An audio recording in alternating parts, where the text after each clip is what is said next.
उत्तर प्रदेश की 80 लोकसभा सीटों पर भारतीय जनता पार्टी के संभावित उम्मीदवारों की लिस्ट हो चुकी है वायरल। जी हां दोस्तों, योगी के खास मंत्री इस बार लड़ेंगे लोकसभा का चुनाव, तो कई बड़े नेताओं के टिकट कटना हो चुके हैं फाइनल। दोस्तों पहली लिस्ट में आ सकते हैं करीब 25 से 35 नए नामों का नाम।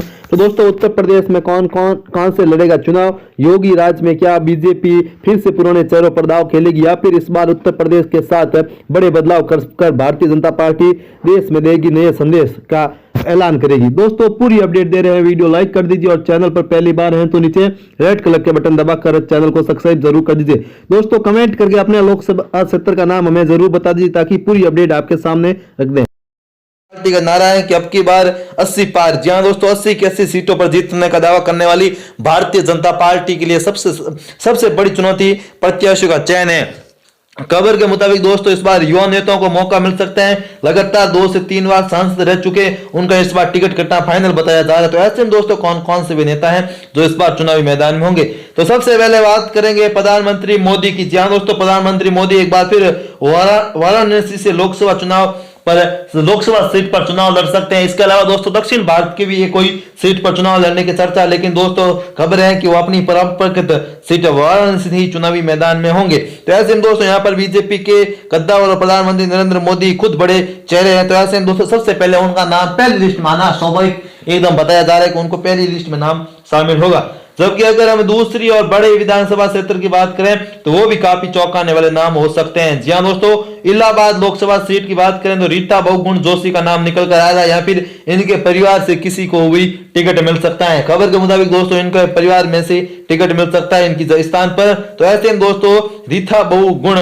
जोशी का नाम ही ब्राह्मणचर्य के रूप में काफी आया है। तो ऐसे में दोस्तों इनका भी यहाँ पर टिकट है फाइनल होता हुआ साफ तौर पर हमें देखने को मिल रहा है। कहीं ना कहीं दोस्तों उत्तर प्रदेश में सीधे तौर पर बड़े बदलाव के संकेत मिलते हुए नजर आ रहे हैं। जबकि अगर लखनऊ लोकसभा सीट की बात करें तो यहां से दोस्तों केंद्रीय रक्षा मंत्री राजनाथ सिंह का नाम निकल कर आ रहा है। दोस्तों 2 बार राष्ट्रीय अध्यक्ष रह चुके राजनाथ सिंह को एक बार फिर लखनऊ लोकसभा सीट से चुनावी मैदान में उतारा जा सकता है। खबर के मुताबिक लखनऊ लोकसभा सीट से राजनाथ सिंह का टिकट फाइनल है और पहली लिस्ट में इनका भी नाम शामिल किया जा सकता है। जी हां दोस्तों, लखनऊ से राजनाथ सिंह के चुनाव लड़ने की चर्चा और केंद्र में बड़ी जिम्मेदारी इनको मिल सकती है। नंबर 2 की हैसियत रखने वाले राजनाथ सिंह इस बार इसी सीट से चुनावी मैदान में बताए जा रहे हैं कि उनको यहां से सीट मिलती हुई साफ तौर पर हमें देखने को मिल रही है। जी हां दोस्तों, कहीं ना कहीं उत्तर प्रदेश में हमें साफ तौर पर बड़े बदलाव के संकेत यहां पर हर बार मिलते हैं और इस बार भी दोस्तों उत्तर प्रदेश की सीटों पर बड़े बदलाव भारतीय जनता पार्टी यहां पर करती हुई दिखाई दे रही है। जबकि दोस्तों कभी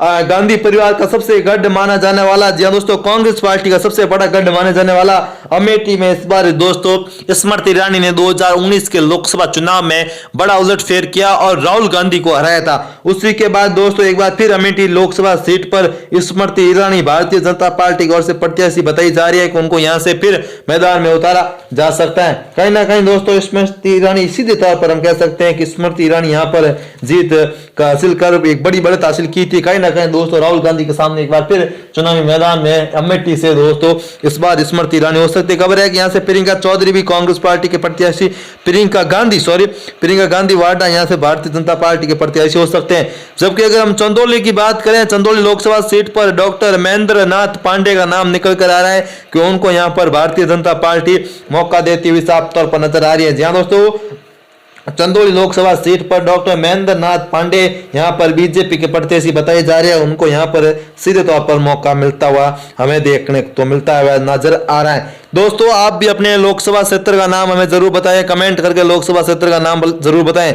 बरेली की बात करें तो यहां से भी दोस्तों संतोष गंगवार का नाम निकल कर आ रहा है।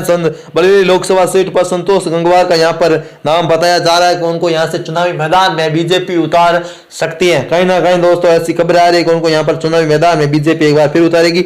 बीजेपी के दोस्तों ये बड़े नेता बताए जाते हैं इस क्षेत्र में और कहीं ना कहीं इसका असर हमें लोकसभा चुनाव में भी देखने को मिल रहा है। जबकि दोस्तों यहां पर भारतीय जनता पार्टी की ओर से लगातार कवरेज के क्षेत्र पर लगातार पकड़ मजबूत होती हुई नजर आ रहा है। तो ऐसे दोस्तों यहां पर संतोष गंगवार को यहां पर टिकट मिलता हुआ हमें देखते हुए साफ तौर पर नजर आ रहा है। कहीं ना कहीं दोस्तों ऐसे ही दोस्तों बदलाव उत्तर प्रदेश में भी हमें नजर आता हुआ साफ तौर पर नजर आ रहा है। दोस्तों अभी तक चैनल को सब्सक्राइब नहीं किया तो नीचे रेड कलर का बटन दबाकर चैनल को सब्सक्राइब कर दीजिए। जी हाँ दोस्तों, गाजियाबाद की बात करें तो यहाँ से लोकसभा सीट पर जनरल वीके सिंह का नाम निकल कर आ रहा है। जी हाँ दोस्तों, जनरल वीके सिंह को एक बार फिर बीजेपी चुनावी मैदान में उतार सकती है और वह इस बार बीजेपी की ओर से गाजियाबाद लोकसभा सीट पर बीजेपी के प्रत्याशी होते हुए दिखाई दे रहे हैं। जी हाँ दोस्तों, कहीं ना कहीं हमें सीधे तौर पर हम कह सकते हैं कि उत्तर प्रदेश को लेकर बीजेपी एक बड़ी रणनीति पर काम कर रही है और सीधे जी हाँ दोस्तों, फरवरी के पहले सप्ताह में यहाँ पर बीजेपी अपने उम्मीदवारों की लिस्ट भी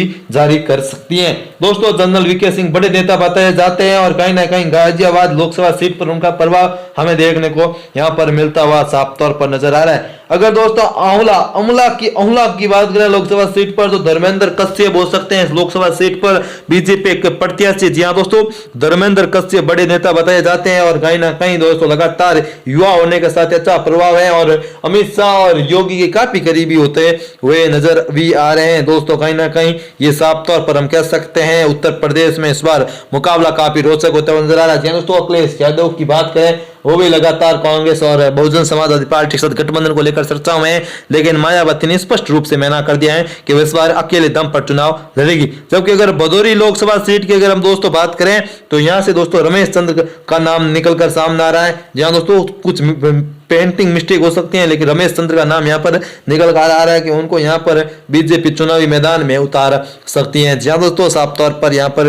उन्हें चुनावी मैदान में उतारता हुआ नजर आ रहे हैं। भारतीय जनता पार्टी की ओर से लगातार यहाँ पर कोशिश की जा रही है कि जितने वो पुराने चेहरों को एक बार फिर चुनावी मैदान में उतारें। तो ऐसे में दोस्तों कहीं ना कहीं दोस्तों ये फिर भारतीय जनता पार्टी का प्रभाव हमें इस क्षेत्र में मिलता हुआ साफ तौर पर देखने को मिल रहा है। जहां दोस्तों खबर है कि प्रधानमंत्री वर्मा एक बार फिर प्रत्याशी हो रही है। जबकि अगर हम कानपुर लोकसभा सीट की बात करें सत्यदेव पंचोरी का नाम निकल कर आ रहा है कि उनको यहाँ पर बीजेपी अपना प्रत्याशी बना सकती है। साफ तौर पर कह सकते हैं कि उत्तर प्रदेश में दोस्तों इस बार बड़े बदलाव नजर आ रहे हैं और साफ तौर पर इस बार उत्तर प्रदेश में दोस्तों हम कह सकते हैं बड़े बदलाव के संकेत मिल रहे हैं। दोस्तों, यूपी में इस बार बीजेपी ने अपना लक्ष्य 80 लोकसभा सीटों पर रखा है। तो ऐसे दोस्तों 80 लोकसभा सीटों पर कौन कौन से प्रत्याशी है उनके बारे में आपके सामने लगातार बड़ी अपडेट देते रह रहे हैं। जी दोस्तों, इसी बीच अगले लोकसभा क्षेत्र की बात करें जो हमारे सामने आ चुका है। जी दोस्तों, सम्मेलनपुर आ चुका है जिसे रविंद्र कुशवाहा का नाम निकल कर आ रहा है। रविंद्र कुशवाहा को यहाँ पर बीजेपी प्रत्याशी बना सकती है। कहीं ना कहीं दोस्तों बिहार की राजनीति भी उत्तर प्रदेश की राजनीति पर काफी अच्छा प्रभाव रखती है। तो ऐसे में दोस्तों बिहार की राजनीति से निकलकर नीतीश कुमार एनडीए में शामिल हो चुके हैं। जी दोस्तों, एनडीए में शामिल होने के बाद महादलित इस बार बीजेपी की ओर चले आ सकते हैं। तो ऐसे में दोस्तों इसी बीच अगर बोसा गांव की बात करें तो कमलेश पासवान का नाम निकल कर आ रहा है कि कमलेश पासवान को यहाँ पर बीजेपी चुनावी मैदान में उतार सकती है और वर्तमान में यहाँ पर बोसा गांव भारतीय जनता पार्टी का अच्छा प्रभाव देखने को मिल रहा है। जी हाँ दोस्तों, आगे की जानकारी देने से पहले छोटा सा निवेदन, दोस्तों अभी तक चैनल को सब्सक्राइब नहीं किया तो नीचे रेड कलर के बटन दबाकर इस चैनल को सब्सक्राइब जरूर कर दीजिए। दोस्तों कहीं ना कहीं यूपी में इस बार बड़े बदलाव के संकेत मिल रहे हैं। तो ऐसे में दोस्तों रामेंद्र मुद्दा भी क्या यूपी में बीजेपी को बड़ी जीत दिला पाएगा? आप कमेंट के माध्यम से हमें जरूर बता दीजिए। दोस्तों इसी बीच अगर कुशीनगर की बात करें तो विजय दुबे का नाम यहाँ पर निकल कर आ रहा है कि विजय दुबे भारतीय जनता पार्टी की ओर से चुनावी मैदान में बताए जा रहे हैं। कुशीनगर भारतीय जनता पार्टी का अच्छा दबदबा है। तो ऐसे में दोस्तों यहाँ पर विजय दुबे बीजेपी की ओर से दोस्तों चुनावी प्रत्याशी होते हुए नजर आ रहे हैं और यहाँ पर उनका अच्छा प्रभाव हमें देखने को मिलता हुआ नजर आ रहा है। जी दोस्तों ये संभावित प्रत्याशी है। दोस्तों अंतिम फैसला बीजेपी आला कमान को लेना है, लेकिन दोस्तों इनका टिकट इस बार फाइनल बताया जाता है कि ऐसे में इनका टिकट यहाँ पर होता हुआ नजर आ रहा है। जबकि अगर महाराजगंज की हम दोस्तों बात करें तो पंकज चौधरी, जी दोस्तों जाट चेहरे पर बीजेपी यहाँ पर दाव खेलती हुई नजर आ रही है। यहाँ पर पंकज चौधरी बीजेपी की ओर से प्रत्याशी बताए जा रहे हैं कि यहाँ से उन्हें इस बार टिकट मिलता हुआ दिखाई दे रहा है। कहीं ना कहीं दोस्तों यूपी की राजनीति में पंकज चौधरी का अच्छा प्रभाव देखने को मिल रहा है और काफी दिनों से राकेश टिकैत जी दोस्तों किसान परिवार उनसे नाराज बताए जा रहे थे, लेकिन पंकज चौधरी दोस्तों यहाँ पर बीजेपी के लिए राह आसान करते हुए नजर आ रहा है, खासकर पश्चिमी यूपी की अगर हम बात करें तो।